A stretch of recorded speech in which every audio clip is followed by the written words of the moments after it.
What is a deep learning.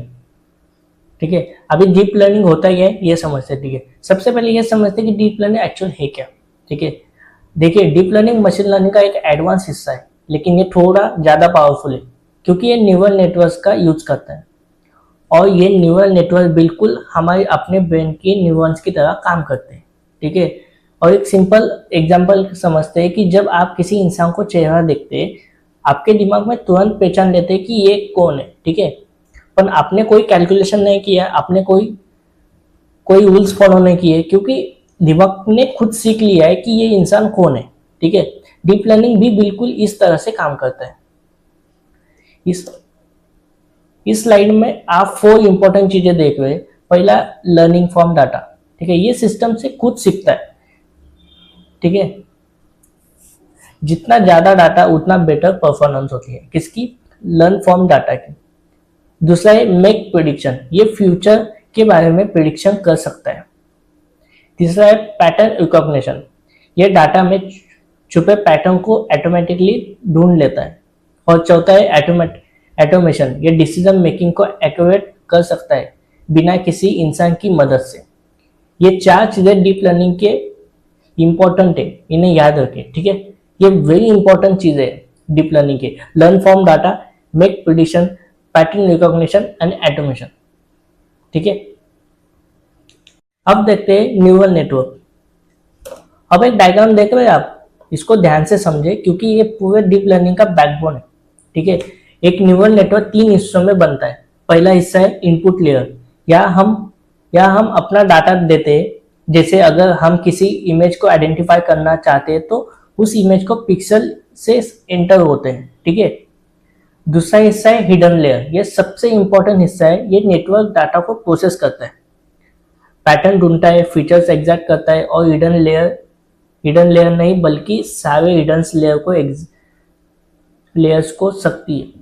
ठीक है, जितना ज्यादा लेयर्स होती है उतना डीप लर्निंग होता है। ये नेटवर्क है, इसलिए नाम पड़ा डीप लर्निंग। ठीक है, जितना ज्यादा लेयर उतना ज्यादा डीप लर्निंग होती है इसमें। तीसरा और आखिर हिस्सा है आउटपुट लेयर, ये हमें फाइनल आंसर देते हैं। जैसे फोटो कैट की है तो डॉग की है, तो ये ईमेल स्पैम ढूंढता है। ठीक है, एक इंपॉर्टेंट बात नोट करें कि इनपुट लेयर हमेशा ग्रीन कलर से दिखते हैं, हिडन लेयर वायलेट और पर्पल, और आउटपुट लेयर ऑरेंज से। ये कलर कोडिंग आपको फ्यूचर में भी डायग्राम में देखने मिलेंगे। ठीक है, इसमें 3 इंपॉर्टेंट क्या चीज है? इनपुट लेयर है, हिडन लेयर है और आउटपुट लेयर। 3 लेयर इंपॉर्टेंट है इसमें, इनपुट लेयर, हिडन लेयर और आउटपुट लेयर। ठीक है, अब देखते हैं neurons weight and activation function. अब थोड़ा और डीप जाते हैं, एक अकेला न्यूरॉन्स कैसे काम करता है। सोचो एक न्यूरॉन एक छोटा है सा डिसीजन मेकर है। ठीक है, उसके पास कुछ इनपुट्स आते हैं जैसे x1, x2, x3। हर इनपुट के साथ वेट होता है जो बताता है कि ये इनपुट कितना इंपॉर्टेंट है। ज्यादा वेट मतलब ज्यादा इंपॉर्टेंस। फिर ये सारे वेट इनपुट आपस में ऐड होते हैं, एक बायस ऐड होता है जो एक तरह से एडजस्टमेंट है। ठीक है, और फिर एक खास फंक्शन अप्लाई होता है जिसे हम कहते हैं एक्टिवेशन फंक्शन। ये डिसाइड करता है कि न्यूरॉन्स का आउटपुट क्या होगा। ठीक है, एक्टिवेशन क्या फंक्शन, ये आउटपुट डिसाइड करता है। एक्टिवेशन फंक्शन आउटपुट डिसाइड करता है कि क्या आउटपुट होगा। ठीक है, अब इस स्लाइड में आप 4 एक्टिवेशन फंक्शन देख रहे हैं, इन्हें एक एक करके समझते हैं। ठीक है, वैल्यू सबसे ज्यादा यूज होने वाला फंक्शन, इसका काम सिंपल है। अगर वैल्यू पॉजिटिव है तो इट इज द आगे भेज दो, निगेटिव है तो 0 कर दो। ये वैनिशिंग ग्रेडियंट की प्रॉब्लम को सॉल्व करता है। ठीक है, सिग्मॉइड, ये फंक्शन किसी भी वैल्यू को 0 और 1 के बीच ले आता है बाइनरी क्लासिफिकेशन के लिए, यानी जब सिर्फ 2 ऑप्शन हो, जिससे ये नहीं है कि ये बहुत यूजफुल है। ठीक है, 0 या 1 सिग्मॉइड के तनहा। ये फंक्शन किसी भी वैल्यू, ये सिग्मॉइड जैसे है। ठीक है, लेकिन आउटपुट -1 से +1 के बीच होता है। कुछ केस में ये बेटर रिजल्ट देता है। ठीक है, सॉफ्टमैक्स जब हमें मल्टीपल कैटेगरी में एक से एक चुनना हो तो सॉफ्टमैक्स यूज होता है। ये हर कैटेगरी के लिए प्रोबेबिलिटी देता है और सब प्रोबेबिलिटी मिलके 100% बनाते हैं, ठीक है। ये फंक्शन न्यूरल नेटवर्क के नॉन लीनियर बनाते हैं और ये इसका सबसे बड़ा पावर है, ठीक है।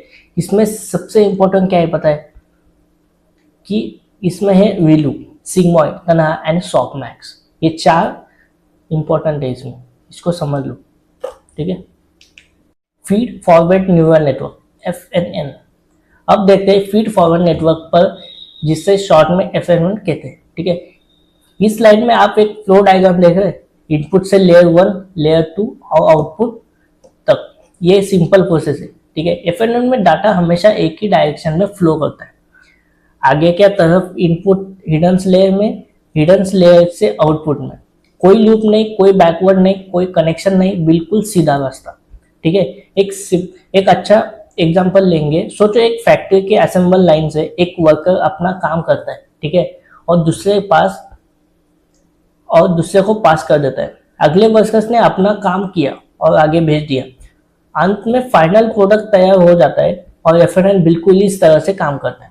इस स्लाइड में 4 की फीचर्स है जो नोट कर ले, ठीक है।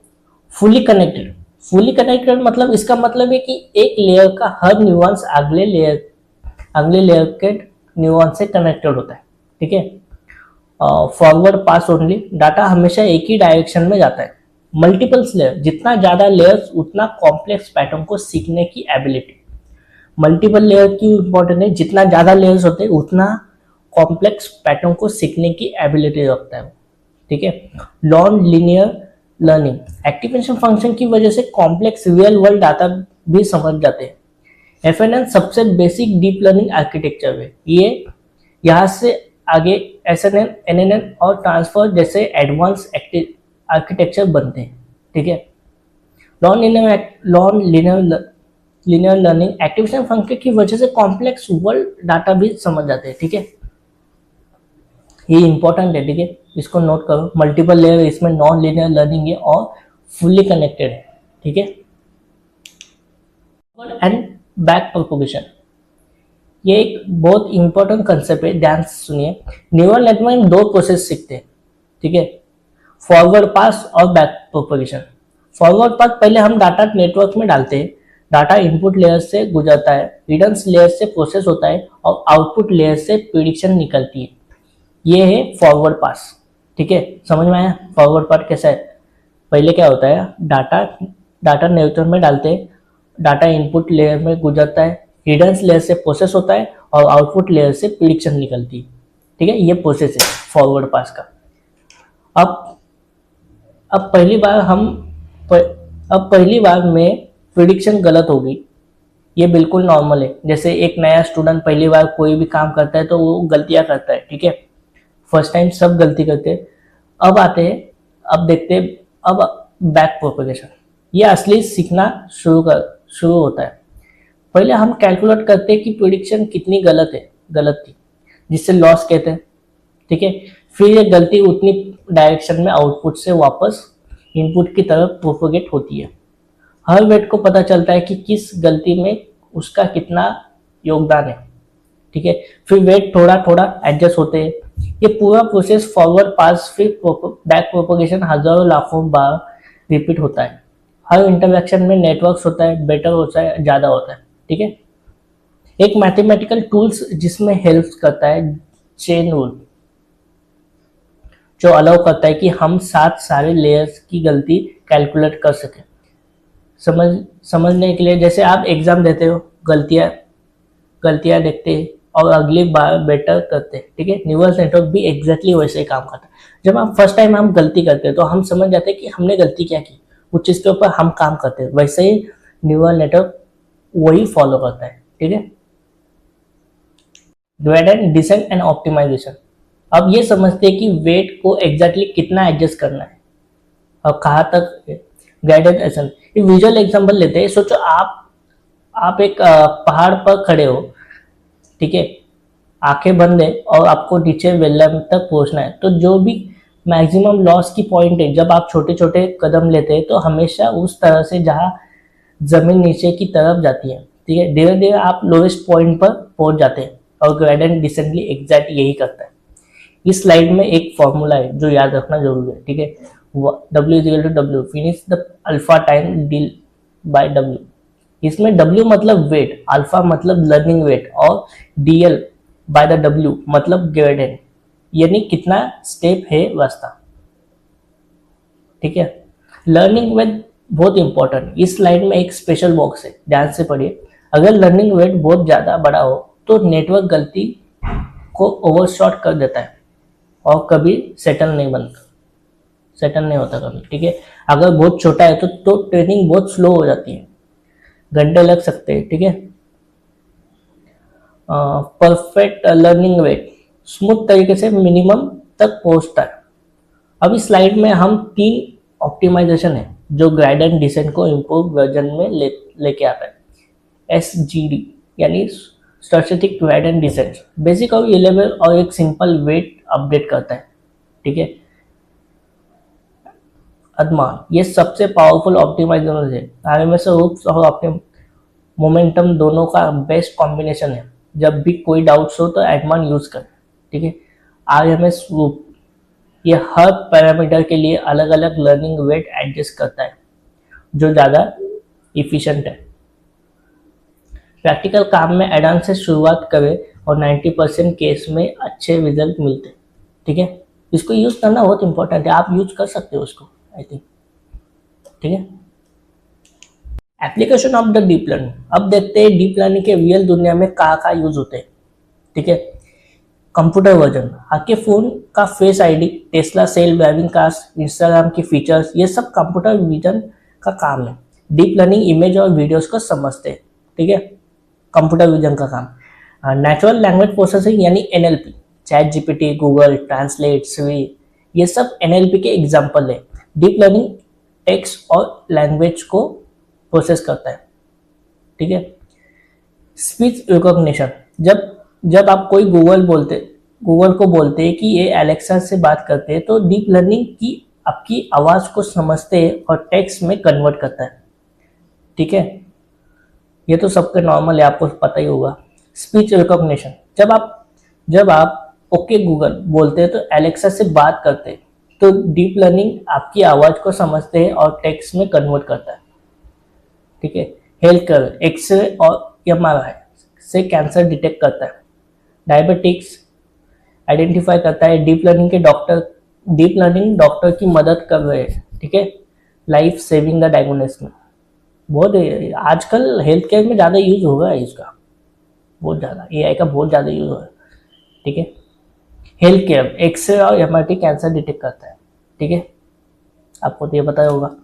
गेमिंग, डीप माइंड का अल्फागो दुनिया का बेस्ट गो प्लेयर को हराया और OpenAI फाइट ने प्रोफेशनल 2 प्लेयर को हराया। डीप लर्निंग गेम प्लेयर में भी डेवलपमेंट भी आ रहा है, मतलब डीप लर्निंग में आज भी गेमिंग में एक उतर गया हो, मतलब चेस भी खेल सकता है, सारे गेम भी खेल सकता है,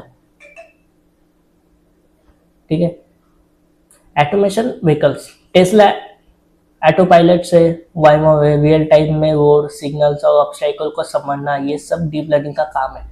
मतलब अभी जो टेस्ला की कार है वो ऑटोमेटिक वो समझती है, ऑब्स्टेकल को समझती है, सिग्नल कहाँ है या कहाँ रुकना है, कहाँ जाना है, कितना डिस्टेंस पार करना है, आगे कौन सी गाड़ी है, ये सब कुछ डीप लर्निंग का काम है और वो ऑटोमेटिकली चलती है, ठीक है। रोबोटिक्स, इंडस्ट्रियल और मेडिकल रोबोट को कॉम्प्लेक्स टास्क परफॉर्म करती है, डीप लर्निंग उन्हें इंटेलिजेंट बनाती है, ठीक है। रोबोटिक्स में भी इसका यूज है। साइंस, अल्फाफोर्ड में 50 सालों में अनसॉल्व प्रोटीन स्ट्रक्चर का प्रॉब्लम सॉल्व कर दिया, ये हिस्ट्री का अचीवमेंट है, ठीक है। साइंस में भी समझ ले कि डीप लर्निंग सिर्फ एक टेक्नोलॉजी नहीं, ये एक रिवॉल्यूशन है जो फील्ड को बदल सकती है एज ए फ्यूचर में और बदल रही भी है, ठीक है, इंपॉर्टेंट है, ठीक है। ओके, इस चैप्टर को खत्म करते हैं, एक सिंपल समरी लेते हैं इसका, बहुत अच्छा सा आप पूरे जर्नी को कंप्लीट कर चुके हैं, ठीक है। इस वीडियो में हमने सीखा कि पहली बात डीप लर्निंग होता क्या है, ठीक है, क्या काम करता है, कैसे इसका है। दूसरी बात न्यूरल नेटवर्क का स्ट्रक्चर, हिडन्स इनपुट, हिडन्स और आउटपुट लेयर, ठीक है। तीसरी बात, न्यूरल्स वेट और एक्टिवेशन फंक्शन कैसे काम करते हैं, ये भी हमने समझा। चौथा है कि फीड फॉरवर्ड न्यूरल नेटवर्क का कंसेप्ट, ठीक है। फिफ्थ है फॉरवर्ड पास और बैक प्रोसेसिंग की प्रोसेस। सिक्स है gradient descent and different optimiser. Seventh है डीप लर्निंग का रियल वर्ल्ड एप्लीकेशन। ये सब आपने इस वीडियो में कवर किया, ठीक है। ये बहुत अच्छी बात है कि आगे आगे इस सीरीज में हम कन्वोल्यूशन न्यूरल नेटवर्क के रिसेंट न्यूरल नेटवर्क और फिर ट्रांसफॉर्मेशन कवर करेंगे, ठीक है, जो चैटजीपीटी जैसे मॉडल की न्यू फंक्शंस है, ठीक है। अगर ये वीडियो आपको हेल्पफुल लगे तो प्लीज़ लाइक करो, सब्सक्राइब करो, शेयर करो, ठीक है। मिलते हैं नेक्स्ट वीडियो में।